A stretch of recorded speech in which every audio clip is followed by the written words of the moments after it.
नून आइन ज़बर ना, साकिन का काम मिलाने हैं, नून को आइन से मिला कर पढ़ेंगे हम ना ना, ठीक है।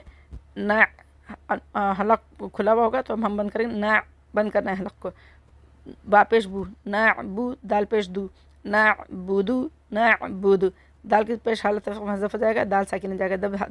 दाल हुरूफ क़लक़ला में से, तो इसलिए यहाँ पे हम क़लक़ला करेंगे, ना बूदू, ना बूदू, ना बूदू, ना बूदू, ना बूदू। हमज़ा क़ाफ़ ज़ेर इक़, ये क़ाफ़ हुरूफ क़लक़ला में से यहाँ पे क़लक़ला करेंगे, इक़। रा हमज़ा ज़बर र, ये हमज़ा जब साकिन हालत में आता है तो इस पर झटके से वक़्फ़ करते हैं, इक़रा, इक़रा, झटके से दोनों वक़्फ़ वाला वसल दोनों एक जैसा होगा, तो इक़रा, क़ाफ़ पे क़लक़ला करेंगे, इक़रा, इक़रा। क़ाफ़ को भी मोटा करना है और रा को भी मोटा पढ़ना है, क्योंकि रा के ऊपर ज़बर है और क़ाफ़ मोटे हुरूफ़ों में से, तो इक़रा।